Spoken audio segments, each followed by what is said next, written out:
It is a great delight to see you in the face. I was going to say in person. It's not really in person as such, because Ballot Box Scotland has been an incredibly important resource, especially for those of us who are afflicted with the unfortunate condition of being English and knowing very little. I suppose in my case, I'm English with like a twinge of Irish, um, because my dad is Irish and my surname is Irish, and then people see the surname, and then they hear me, and they're like, "Oh, it's not really what I was expecting. I didn't expect you to sound like Neville Chamberlain." It's like, Yeah. okay, it's not my fault. Yeah, I mean these are the burdens that we all must bear. I mean, living in any part of this particular island at the moment is a very chaotic place to be from. So It is. So, what we should begin with is an introduction.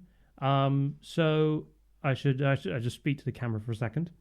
Um, Today, we're going to be talking to the genius behind Ballot Box Scotland, which is an amazing resource for electoral information in Scotland.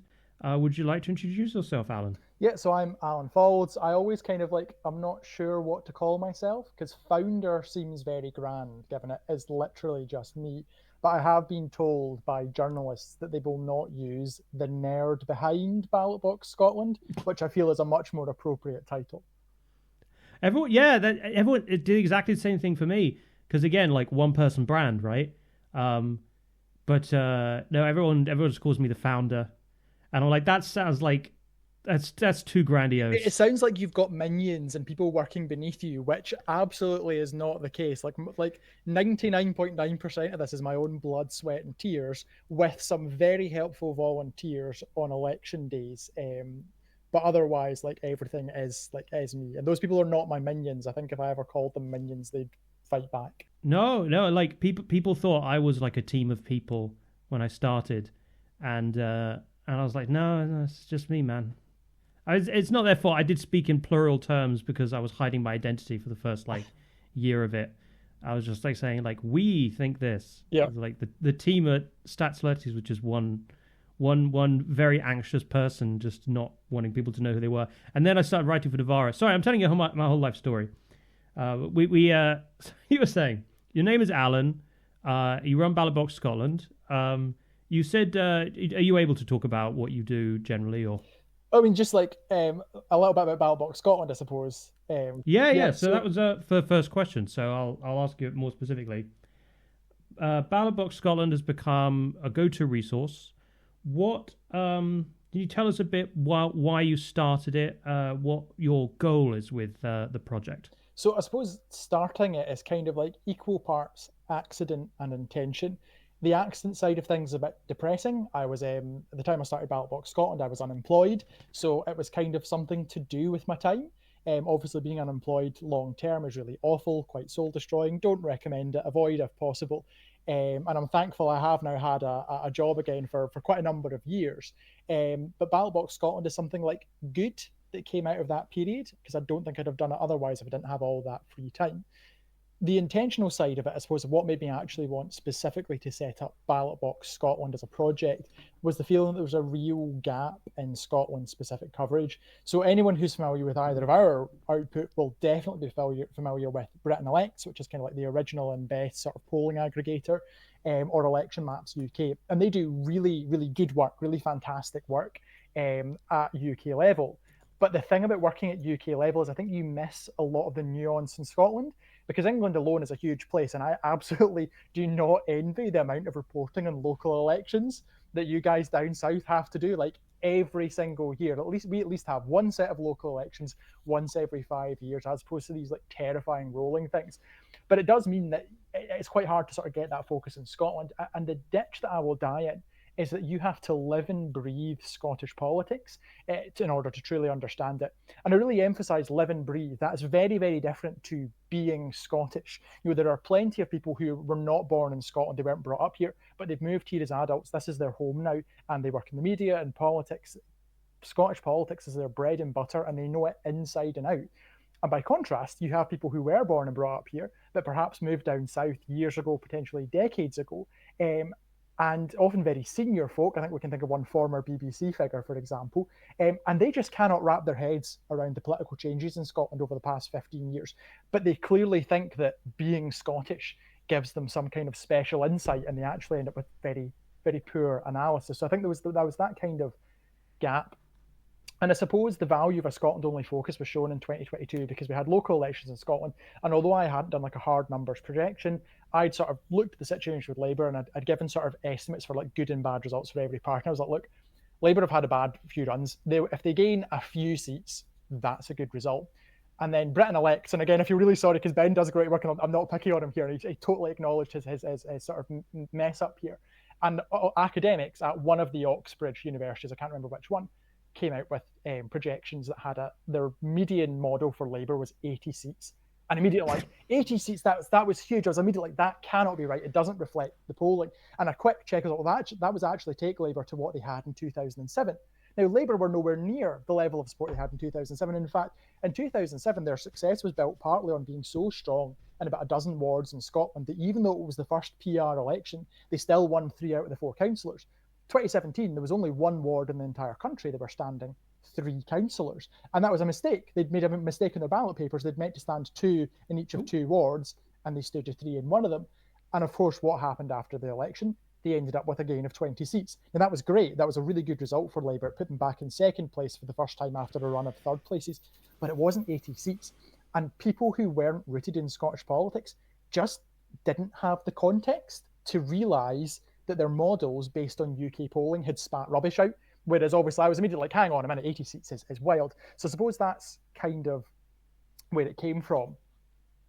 Oh. And this is that Rosie has come to say hello. Oh, hello, Rosie. I think she can tell she's not getting any attention at the moment. Oh, yeah, I just realised they're not going to be able to see the Alan. There's a lovely dog in the background. Yeah, Cocker Spaniel. She's very needy and needs a lot of attention. She's only visiting for the night, but yeah. But no, I remember that whole situation because I also saw the projections from. I actually, on a related note, have to hold my hand up and say that Ben got something absolutely right with the Greens in these local elections because he said like you're going to gain like 70, around 80 seats. And I said that's too low. Like I know there's not many seats up, but that doesn't seem that much. Like, and then they gain exactly that number, and I was like, fair enough, man. Yeah, and I suppose... But it definitely looked to me as if a lot of these UK projectors were kind of assuming that Scotland still had first past the post. It wasn't necessarily that, because I know Ben himself said, for example, that like, I mean, he knew. He was maybe that he just hadn't accounted for how STV worked. But I think it was just that. I think it was more the feeding in from UK level polls, which at the moment, if you were to do that now, Scottish, now it would be the case. Yeah, Scottish Labour have had big gains, but in 2022, what was really remarkable was that they had surged in England, but in Scotland they were a little better than they had been at 2021. They were maybe 2 or 3% up in the polls, but they weren't back in the lead. So it was taking this thing where they were taking like 15-20% leads in England and expecting similar in Scotland, and that wasn't the case. But it is worth pointing out, it's not just people in the rest of the UK that sometimes have some misconceptions about Scottish politics, and that was one of the other sort of goals that I wanted, was just to improve the understanding of Scottish politics overall. Because of that kind of first past the post mindset, people often think of Scotland as a country. It used to be a Labour country, and that was because Labour were so dominant in the Central Belt, which is where most of the Scottish population live, that they won 2/3 of Scotland's seats, so they seemed like they were the party of Scotland. But if you lived in the borders, Aberdeenshire, Angus, Perthshire, Moray, large parts of the Highland, you never came close to having a Labour MP at any point. Those areas were fought between the Conservatives, the Lib Dems, the SNP, variously. And you could see that in, for example, when the Conservatives won a lot of seats in Scotland for the first time in 20 years in the UK snap election in 2017. People just couldn't believe it. It's like, where have all these Conservatives come from? It's like, it's Aberdeenshire, it's Dumfries and Galloway, it's the borders, it's Moray. They've always been there. They were just slightly reduced. First past the post just disguised how much support the Conservatives continue to have across parts of Scotland, which is important to emphasise. It's perfectly legitimate. That's how people voted, but first past the post had that. And it would lead to, for example, people in Scotland would have a by-election in rural Highlands, and Labour would get 4%, and people would be like quote tweeting Ballot Box Scotland. They're like, 4% for Labour in Scotland? The party's dead. And it's like, it's Wester Ross. They, they got 6% at their absolute peak support in 2007. Like, they were never going to do well there. This isn't an indication of anything except that in rural Scotland, Labour have never existed. So it's trying to get a bit of a better understanding of the nuance of Scottish politics, even within Scotland itself. So I suppose that's kind of one of the things I'm aiming for. Yeah, I mean, I definitely think you're having an effect, because I remember one of the things that you've often tried to explain is STV by-elections, and how there's that unusual quirk of, if a party has come second in the popular vote in first preferences, but won the seat because, of course, it's proportional, it's not a gain if it's won by the party that came first. It's more like a hold. Yeah. And I noticed Election Maps is adding that qualifier a lot more now. So it's definitely feeding in to some of the UK commentators. The STV stuff is definitely, that was actually a large part of it, was just that. And I kind of like, maybe a slight challenge if anyone sees this, is like, if you're reporting on by-election results under STV in Scotland, you have to give the transfer rounds. The result is not the first preferences. That's only the first preferences. The transfers are 100% necessary to understand what actually happened. And those are so often not given. So part of Ballot Box Scotland was that I would do that. I would also do that thing of, I would go back to the previous election. So a by-election under STV for one seat, you need 50% of the vote plus one to win the seat. If you've got a 4-member ward up for all 4 seats up, you need 20% plus 1% to guarantee a seat. So you end up with parties that got 15, 20% of the vote and got a seat. Those councillors sadly pass away or they resign, and there's a by-election, and then people are like, oh, that's a gain for the party that got 45% last time. And I just think, no, it's not, because if you go back to the previous election and you calculate it as if it was just one seat, oh, that party won with 54%. So I make a point of actively working out what the result of the previous election would have been. And this is where Scotland really has a specific thing Scotland benefits from, which is because we count council elections by machine, we actually have a complete list of every single ballot that was cast. Not who cast it, obviously, but it will tell you that 7 people put the first candidate first, the third candidate second, and the 7th candidate third, and the second candidate fourth. And you can use that. Jealous. I'm so jealous. You have so much data to work with. We have nothing. We have the dregs. We scrape from these PDFs. You know what I had to do to get the data from the Stroud Council election? I had to go onto their website and open each individual Word document and copy from that. Yeah. And then, of course, but then I should have just waited for Ben to finish his spreadsheet, because he did it in 2 days. Yeah, and it's so weird because so many other countries, particularly at national level, you can go into their Interior Ministry's website, and you can go and look at not just how many votes are in, but you can go, oh, what about Ljubljana? I followed a couple of elections in Slovenia a couple of years ago. Oh, this is the votes in Ljubljana. What about the centre of Ljubljana? What about the polling station in this old person's home? How did they vote? And you get that live in real time. And in the UK, we just don't get that data. So yeah, one of the things I'm quite proud of in Ballot Box Scotland is my 2022 data set. If people look at my website for that, you will be astonished at how much data is there in terms of transfers, second preferences, how different polling districts voted, how the second preferences went. So yeah, but a bit of a self-plug there, but it is the most... that's amazing. It's the most comprehensive data set anyone has ever pulled together for a Scottish election, pulled together by one guy over 3 months in his spare time. I'm going to go look at that. I saw sorry about that sound there. I do love it when people just dedicate their time to compiling those kinds of things, because I went looking for the results of the police commissioner elections by local authority, and someone on the UK vote forums had compiled all of them, and I was just like, oh, I thought I was going to have to spend months doing this, and you've done it already. Fantastic. And it was a time when you look at those results and you're just crying out for ward level results. Because, in Bedford, what was it? Luton, the Workers' Party got 20% of the vote. That's ridiculous. Yeah, where did that come from? That's ridiculous. But we don't know anything about the composition of that beyond the borough. And I think... And in Leicester, the Greens got 23% of the vote in a police commissioner election. And...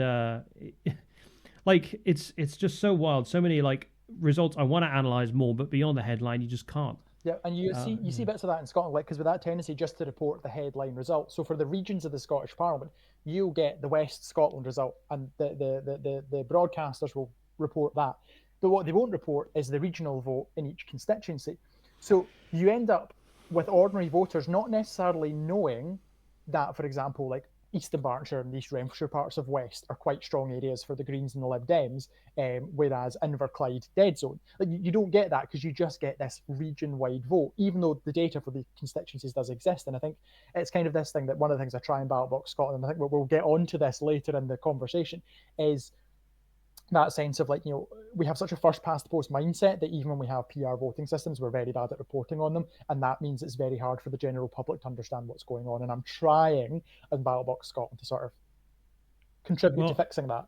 Hopefully, the new Welsh system will make things a little bit more straightforward because it's just one ballot. One ballot, yep. And it's all proportional, and it's broken down into, I think, was it like 16 constituencies? 16 constituencies of 6 seats. With 6 people. Not enough. Not enough. Should be 9, but yeah. I still, like... Anyway, that's another thing. Sorry, it's just good talking to another electoral nerd. Yeah, I feel like we could probably be doing this for about 6 hours. There's so much to Yes, cover. yes. But I always like to keep it to an hour because I don't like to take people's time for long. You're very kind for coming on here. I should have said that from the start. So, related to Ballot Box Scotland, do you think that the UK media is good or bad at reporting what happens in Scotland generally, and Scottish politics specifically? Are they obviously not going to be as good as local reporters, but are they good or are they really bad? I think, to be honest, UK-wide media can be very bad at it. And I think there's still this clear sense that Westminster is the font of all power. That's where everything that is serious happens. And the devolved nations, not just Scotland, but Wales and Northern Ireland as well, are these sideshows where nothing really important happens. And that's infuriating when you consider things like healthcare and education are devolved. So you end up with UK government policies in those areas being reported, what it's doing in those areas. And there's no nuance given that that's specific to England, or that whilst it might be specific to England, if there are any spending consequences, those come to the devolved nations. So that can be quite frustrating. But also going back to that point about you needing to live and breathe Scottish politics, I especially remember when the SNP sent their big 56-member delegation to Westminster. And it wasn't that there were any more Scottish MPs than there were before, the exact same number of Scottish seats, but they had a lot more people whose focus was Scotland, and that's what they were talking about. And you had all of these very experienced UK politics understanders heaping scorn on that. Why do these silly nationalists think that Scotland is more important than London, than Yorkshire? And I remember in particular the guy who went on to literally write the book on Brexit was like, well, why do they think this place is the same size as Greater Manchester? Why do they think it's so important? Now, leaving aside the fact Scotland's actually nearly twice the size of Greater Manchester, wait, what? you could tell these people were playing to this kind of like pro-union gallery in Scotland. Like, look, we're on your side. We're getting one over the silly Nats. And if that gallery had existed, they'd have had their head in their hands, because almost everyone in Scotland is a small N nationalist. We all think that this is a country. We all think this is a nation, and that is a status that deserves recognition. And that's why people voted so overwhelmingly for a parliament in 1997. And it means that we do think that we are more important and a more higher level thing than English regions and cities, which, however big their populations, however big their economy, to people in Scotland, those are just parts of England, whereas we're a country. And the debate in Scotland isn't over whether or not we're a country. It's over whether or not that country should be independent, or it can be a country within the UK. And indeed in 2014, Ruth Davidson, who was obviously the leader of the Scottish Conservatives at the time, the Scottish Conservative and Unionist Party, was arguing that the patriotic Scottish thing to do was to vote in favour of the Union.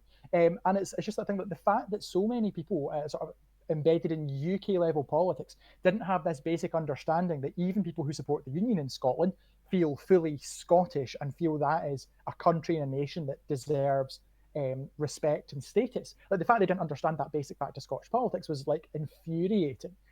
So yeah, it can be quite poor understanding, I find.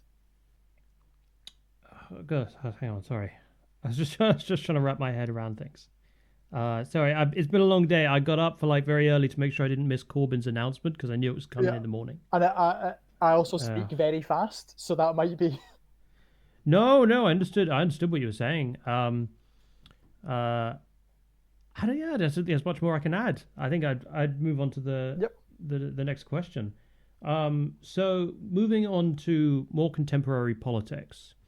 The SNP recently ended their coalition, not coalition agreement with the Green Party, which kind of plunged the party into chaos, led to the resignation of Humza Yousaf, the First Minister. So the sort of first question is, why did Yousaf end the coalition?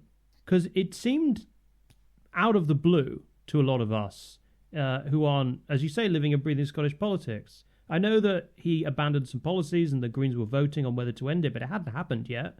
Yeah. Why did he do it? So I mean, do you think? I'm sort of careful in terms of what I say in Ballot Box Scotland, but just in terms of policy. But I think, and things that I could say in this front is that the immediate sort of like most proximate cause was that that Green vote that was coming up on whether to continue the Butte House agreement. And I think I'm not the only commentator to say that. Lots of people have made the point that it basically at that point it just wasn't credible for the Greens to expect that Humza Yousaf, who was already in a bit of a government crisis, could just sit there and wait. Oh, just take your time, guys. Take a month to think about it. That would have just been further destabilising. So I have to say that I do agree with the sort of general feeling and commentary, which is that at that point, Humza Yousaf did have to act to end it. Now, the other feeling and commentary that's widespread is that choosing to end it by effectively inviting the Green co-leaders to Butte House, going, this is my government, you're not part of it anymore, cheerio, off you go into the lovely spring sunshine, give the media, assembled media, a wave as you pass so they know you've been sacked, and I'm sure I can count on your support, is one of the biggest political cock-ups that anyone has ever done in Scottish politics. Like the failure, I think, and there's a wider failure, I think, to understand the Greens in Scottish politics, but the failure to understand that would naturally lead to the Greens just withdrawing their support for Humza Yousaf was remarkable. And I think the fact that there were perhaps people in the advisory team who were very rooted in the 2007 government, where the SNP had a lot more flexibility because the Lib Dems and the Conservatives were willing to work with them at that point, not realising that wasn't the case anymore and the Greens were the party's only allies, and not even thinking, well, could they do something like have a joint press conference where they say, look, unfortunately, we were proud of what we achieved in government, but unfortunately we're going to have to go our separate ways. Just the failure to do something more gentle, I think, was a problem. Obviously, then why the Greens were having that meeting was disappointment from Green members around the recent announcements around climate targets and trans healthcare. But going back months before that, I think it was really rooted in the announcement of a council tax freeze, which took everyone by surprise. Again, it was a very 2007 Alex Salmond era sort of playbook move that was complete anathema to the Greens and especially to Green councillors. And the thing people might not realise is that when the Greens entered the Butte House agreement, they had 18 councillors. At the start of this year, they have 35, twice as many councillors as they had when they entered the agreement. They're a really powerful constituency in the Greens. And I think a lot of people were like, that was the thing that meant that there was no flex for Humza Yousaf after those announcements. There was also just the fact that there was then, I think, one of the problems in Scottish politics is that although we have a proportional system and we should have a consensual culture, the culture is informed by Westminster, which is first past the post, majoritarian combative. So a lot of people are really sceptical of coalition governments in the first place, even though if you look at a European perspective, effectively a social democratic party, which is what the SNP position themselves as, and a Green party going into government together is completely normal. Like that's normal in European countries. It's the norm in Germany and in Denmark and in Sweden. You see it in Spain and so on. And the thing is, you don't have to like any of their policies. In fact, it's very important in a democracy that people oppose those policies and say that and speak out. Like, I'm not saying that I'm not taking a side on whether or not the government was good, but it was normal. But it was so intensely opposed. And when you consider the SNP, although their centre is social democratic, they have a very broad church that does include a sort of right wing.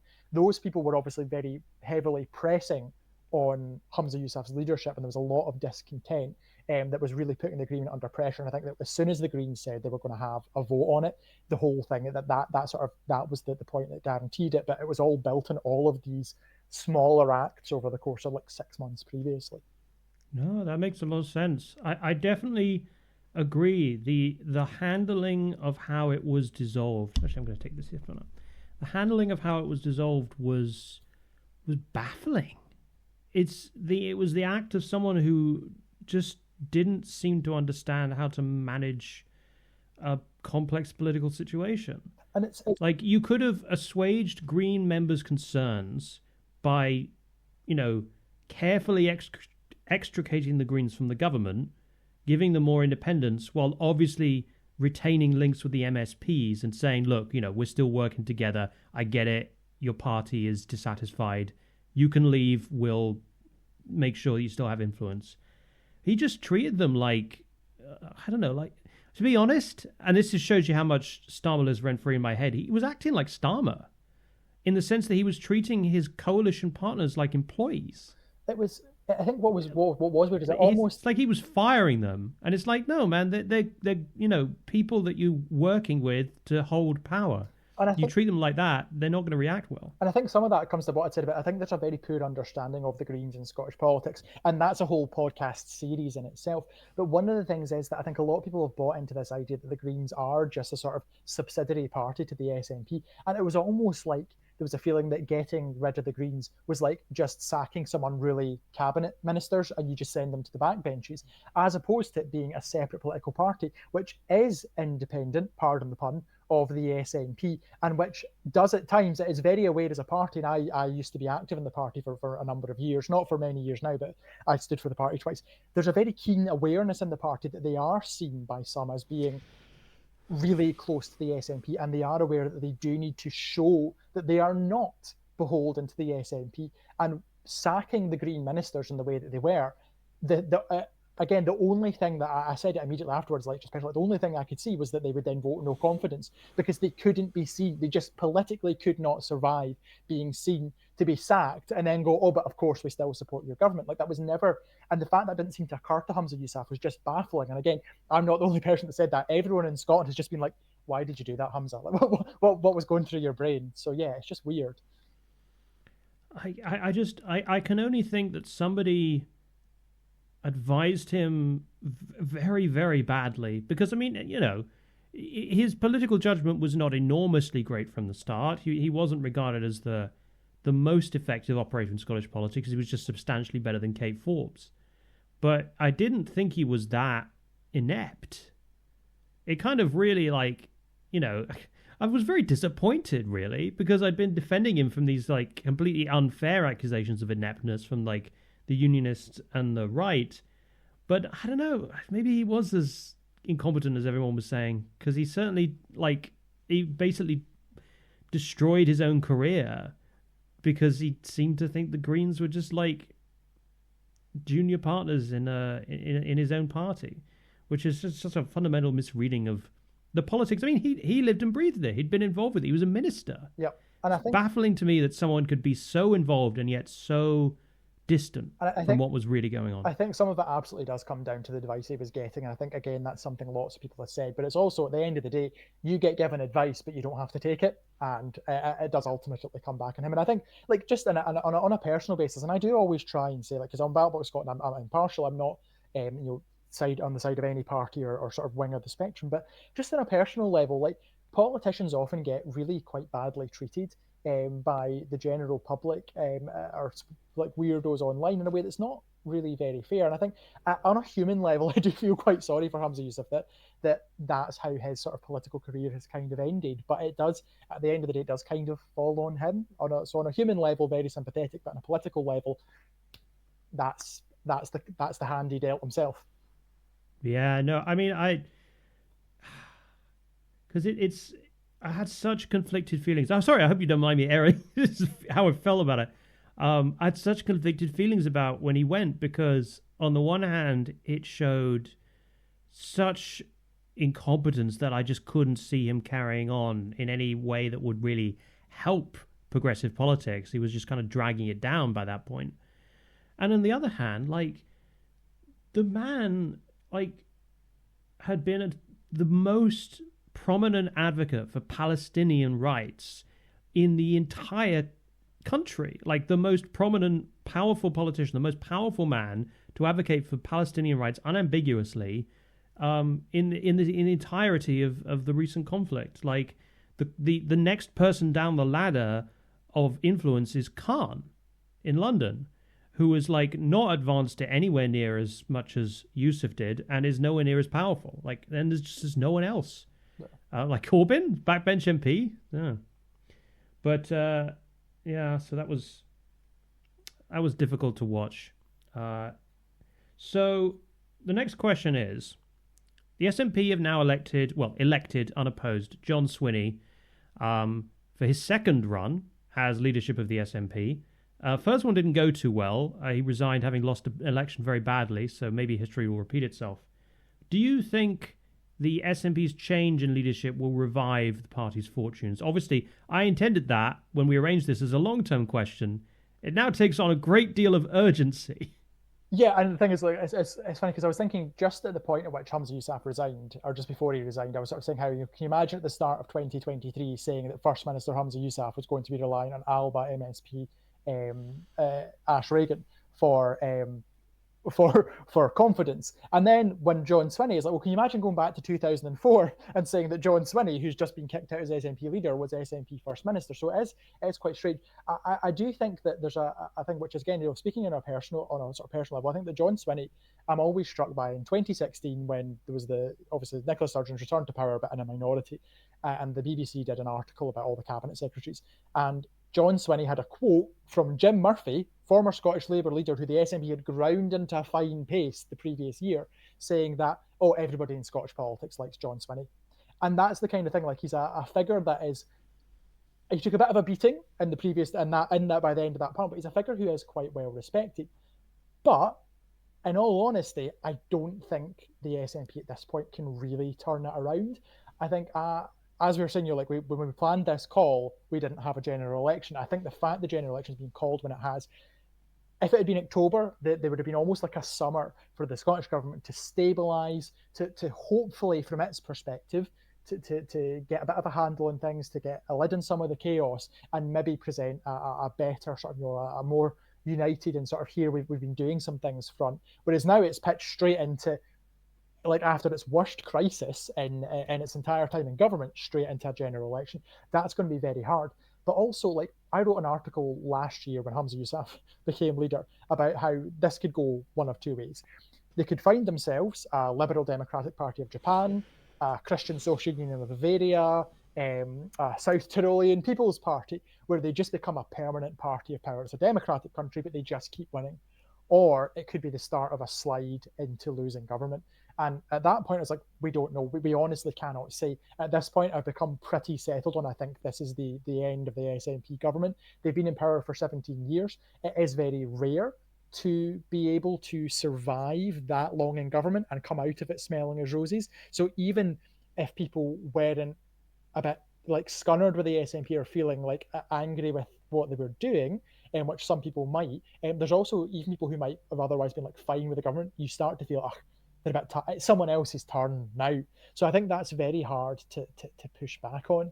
I also think when you're thinking back to some of the previous question that was talking about the Greens, and I think a lot of people in the SNP did kind of trick themselves into believing the problem with the Greens, that it was all the Greens' fault. And that forgets that things like GRR and DRS were SNP policies. Now, the Greens were more keen on them and had more they wanted stronger versions of them, but they were SNP policies. But also, like, Lorna Slater didn't make Nicola Sturgeon resign. Patrick Harvey didn't run a chaotic and embarrassing leadership election to succeed her. Like Mark Ruskell didn't arrest Nicola Sturgeon and Peter Murrell and Colin Beattie after that. Ross Greer wasn't responsible for failing to get ferries to float. Gillian Mackay didn't run up Michael Matheson's iPad bills.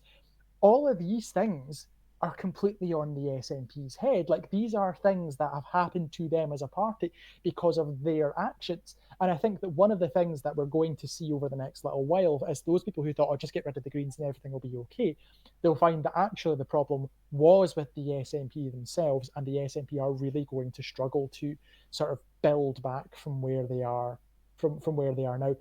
I'm loath to say. Oh no! So I should. At the moment, they're projected to win about 14 seats in the Westminster election. So, like, as you say, in the short term, nothing they can really do. Probably optimistic scenario is 20 seats. But you think that this, because they'll have 2 years until the next Holyrood election, right? I've been saying that right, by the way. It's Holyrood. Yep. I know. I realise it obviously sounds different in a Scottish accent. My accent, it sounds like I'm like trying to carefully pronounce a word I don't understand. But I'm doing my best.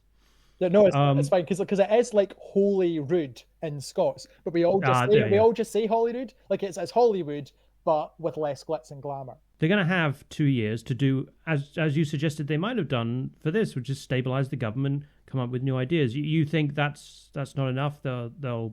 So I know there's a question coming on about Keir Starmer. We might touch on that in more detail, but at the moment, it's hard to see that being the case. It feels like a turning point has been reached.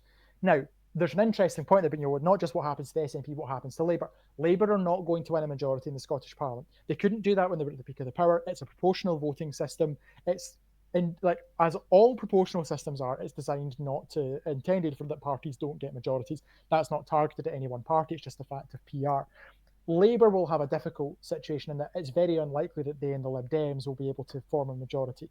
So they're likely to have to rely on either the Conservatives or potentially the Greens, which means crossing constitutional boundaries. So even if the SNP don't win in 2026, which I think is the most likely outcome, I think Labour will probably overtake them, it doesn't lead to a clear and obvious and stable successor government. I definitely think that a pro-union majority leads to a Labour First Minister, but what happens after that is very interesting and is completely up in the air. I am very minded to believe that, there are problems with having been in government for 17 years and the tail end of their time in government has been unstable. But there's going to be a period of deep instability under, the Labour minority government that will inevitably emerge in 2026. If there isn't some great collapse in the Labour vote post Starmer government. And I think people are going to look back favourably on the periods of stability that the SNP provided because a freewheeling government depending upon votes on certain days from the Conservatives and votes from the Greens on other days and votes from the Liberals on other days and a grand alliance on other days is going to look very, very uneasy. I suppose, but the thing is, it's kind of important to understand that was the SNP's first government. They only had one seat more than Labour, and that initial government, like almost like the Conservatives had won a watch. Like they had felt that they were never going to have influence in Scottish politics, and suddenly they had this massive influence. And I'm pretty sure, I think, if not all, most of the 2007 term SNP budgets passed with Conservative support. So it's not that that's something people in Scotland aren't used to. That has happened before with the SNP, and I think I'm not sure that it would necessarily be unstable, but it might be interestingly complex to navigate, because when the SNP and Conservatives did that, these were two parties that had expected not to really have governing power at Holyrood, and suddenly they did. That all disappeared after the independence referendum, and the two became the bitterest foes imaginable. But obviously part of the Labour argument is that they are an alternative to both the SNP and the Conservatives. So it is maybe slightly harder for them to work with either of those parties, not just the Conservatives, harder for them to work with the SNP than the SNP found it to work in 2007. But I wouldn't necessarily go so far as to say chaotic. I think interesting is the term I would use. It'll be fascinating to see. And I do think that some of the council stuff, where there are some councils where Labour have quite weak minorities that are de facto coalitions with the Lib Dems and or Conservatives, are interesting because you can kind of get away with the claims of, we're just running a Labour government at council level because no one looks too hard. People do pay attention at the Holyrood level. So again, I think just as a nerd, it's going to be really interesting. I actually I'm quite keen to see it and to see what happens and how it's navigated and what goes on, and do they take the Lib Dems into formal coalition even if that's not a majority? What goes on? Like I'm really fascinated as to what it's going to look like. But yeah, so it's going to be an interesting time in Scottish politics. Again, when has it not been for the past 15 years? Yeah, no, I mean, that's true. How do you think the impending Keir Starmer government at Westminster will affect Scottish politics? Because for statistical context, and I'm sure I'll talk about this more in my other content, Labour's currently leading by, I think, 21 to 22 percentage points on average. My seat projection model, much reviled unfairly, suggests that they'll win over 500 seats. And obviously that's going to go down, but that's like,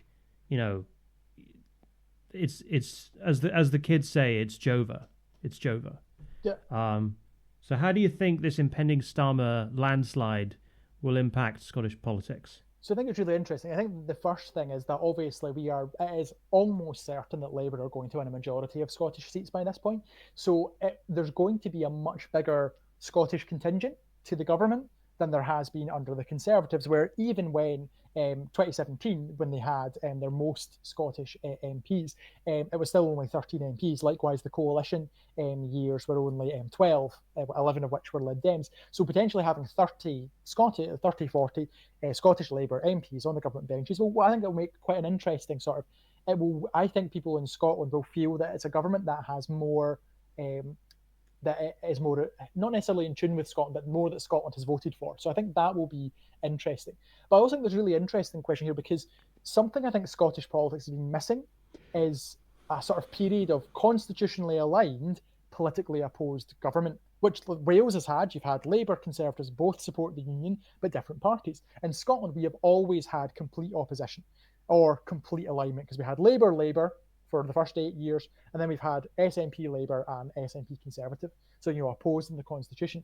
And I think missing that context is actually like a real loss to people in Scotland, because there's a real sense that like all three big parties can kind of pick on who they want to blame, and like sort of, oh, it's not us. And it's interesting because in Scotland we've been talking recently about how successful devolution has been, and there's a feeling that some of the support for devolution has dropped off a little bit. People are a bit less they're a bit more pessimistic about it. But I think one sense that it has been a resounding, like unarguable, massive success is in making the Scottish Parliament and the Scottish Government the centre of political life in Scotland. Because back in 2024, the UK economy and public finances were the core of both sides' arguments. On the pro-union side, that was positive, that that gave access to one of the world's biggest economies, far bigger, far stronger, far more access than Scotland can have by itself, and also the broad shoulders of UK public finances that could support public spending.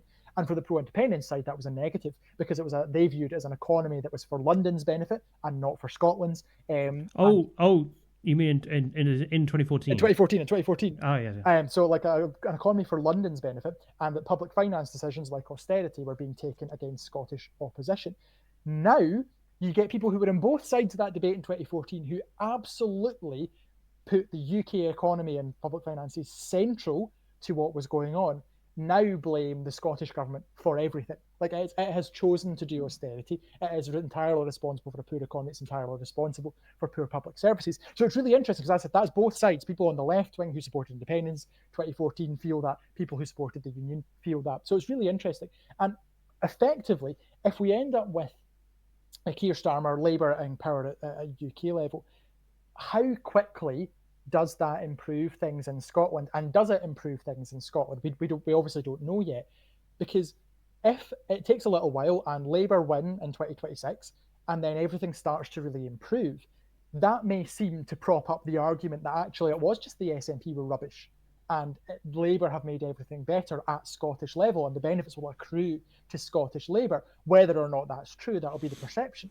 And similarly, if perhaps there aren't improvements in public services, the blame might accrue to UK level, as people go, oh, maybe the SNP were right. Maybe it is partly down to UK government decisions, and it's not all on the fault of the Scottish Parliament if we've got two governments. So I'm really interested to see what happens there, and I don't know what way it's going to go or whether things will improve or not. It could have a massive impact one way or the other, but I've got no idea what impact it's going to be, because it does depend on what that government does and how people in Scotland feel it's improved their lives or otherwise. So I think a lot of people have this kind of instinct that this is almost like the end of the road for the SNP and for independence. And I think that's understandable to believe that, because we've had such a long period and people like a dramatic feeling. But it's also very normal for parties to exit government and to go into opposition and to come back. Yes. And support for independence hasn't decreased the way support for the SNP has. Now, it absolutely could. And one of the things I wonder is, if there is a Labour government that people feel is positive for Scotland, does that end the sort of generational shift where younger people support independence? Do younger people in coming generations support the Union? Does that sort of stop a demographic shift? Like, I think it's really interesting, but the unsatisfying thing to say is don't know. Who knows what way it goes? So I had two things that I was thinking to add to that. The first is I saw some interesting polling that showed about 40% of people who voted yes and SNP now care more about getting the Tories out than they do about achieving independence. And that, I think, is an important thing to add to that consideration, because getting the Tories out is a temporary thing.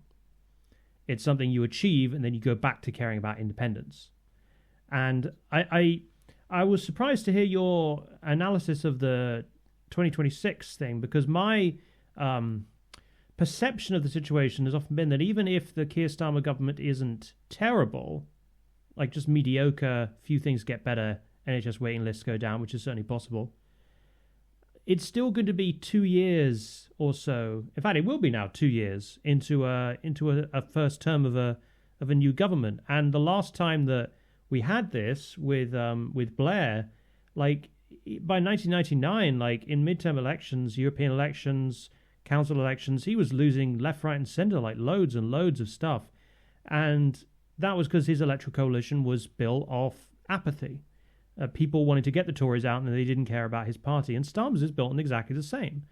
So my expectation has been that whether or not he does things to make himself unpopular, and I think he will, the SNP would have this great opportunity in 2026 to run as the opposition to this UK government and would benefit from protest votes in a way that, I think the Conservatives in Scotland couldn't. Well, so I would say the thing with that is that back in the 90s, the parties that were in opposition were genuinely in opposition. So they were able to say they were able to present themselves as being separate from the government. The problem for the SNP is that in Scotland, they are the government. So even if people don't feel that Keir Starmer's transformed their lives overnight, and I think Keir Starmer himself would say he doesn't expect to do that,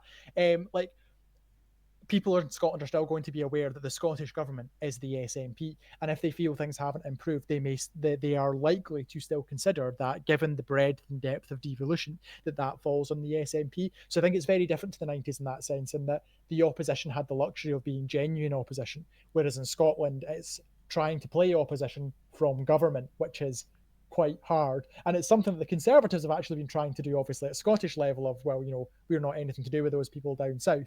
And I'm not sure that's been successful for them. So I'm not sure it'd be successful for the SNP in reverse. I think that a lot of people will go, well, no, you are the government here. So, however, who it has been successful for is Welsh Labour. That is true. Welsh Labour... Who have continuously and will probably again get re-elected, although this time with far weaker position because of the new system. But they keep getting back in and they keep reinventing themselves. And there seems to be something that the SNP haven't quite grasped, is the task of reinventing yourself as a government. Yeah, I think though, and it's interesting. Welsh Labour keep doing this, right? They went from Rodri, I hope I didn't mispronounce his name, Rodri Morgan, to Carwyn Jones. Obviously very, very different people, very different styles of government, different policies, became more powerful. Then, of course, went to Mark Drakeford, who's very different to Vaughan Gething. I hope I pronounced his name right. Again, I see lots of these names written down, but I don't hear them out loud because I don't watch television news because I think it's drivel. But sorry, you were going to say. Yeah, I was going to say, I think actually when I was scrambling earlier for sort of examples of parties that just remain in power forever, and you might have heard, I was like, oh, South Tyrolean People's Party, because the one that I'd actually had prepared was Welsh Labour. Welsh Labour have been very successful at just continually being re-elected. There was a brief point after 2019 where that was not guaranteed, where the Conservatives had a real surge, but they sort of managed to fight past that. So that's kind of the interesting thing. And I think, I'm not sure, as I say, that the SNP have picked up that, or certainly people in Scotland are as willing to give the SNP the benefit of the doubt on that front as perhaps people have been in Wales. Plus, the opposition in Wales is much weaker. There is no real chance of Plaid Cymru or the Conservatives in Wales overtaking Labour, but there's definitely a chance of that happening to the SNP. Exactly. Yep. By Labour. So I agree, different context. And indeed, Welsh Labour is very much like the Liberal Democratic Party of Japan, in that the only way in which anyone's ever going to beat them is if they all gang up together. And Plaid Cymru has no real interest in doing that with the Tories. I know they talked about it in 2007, nearly ganged up the Lib Dems, Tories, and Plaid Cymru, but in the end they just didn't. Yeah. They're even more opposed to each other now. And the thing is, what came out of that was then a formal coalition between Labour and Plaid Cymru. And at the time, so the 2011 Scottish Parliament election was my first ever Scottish Parliament election. I remember at the time commentators in Scotland going, maybe Labour and the SNP just have to follow the Welsh model and suck it up and work together because there's barely a cigarette paper between them. And then the SNP won their majority, and that was the end of that conversation. But Wales was very brief. It was like, oh, if Labour and the Nationalists can work together in Wales, why can't they in Scotland? So there was an interesting brief moment of caring about Wales, which much like the UK as a whole doesn't necessarily seem to care very much about Scotland, and the UK as a whole doesn't seem to care very much about Wales, which I think is unfortunate in all cases. No, they've had like another brief. They had a brief moment of attention, or would have done, because it looked like there was going to be a vote of confidence in Gething's government, and now I suspect even if that happens, no one's going to pay a single moment of attention because they're all focused on the general election. There certainly are a lot. It's very annoying. There are a lot of rather important political stories that were about to get coverage, and some stories that I'm glad have been pushed out of the light, such as, for example, the media's tirade against the Green Party over supposed anti-Semitism from councillors, which I firmly don't think was an issue, but which was definitely, I think, going to rumble on and on for like the whole summer. And now it's just like nobody's going to care. Yeah, I wish you all the best for the general election campaign. We will both be suffering, and then it's over. Anyway, like I said, I'll let you go. Thank you very much again, and have a good time.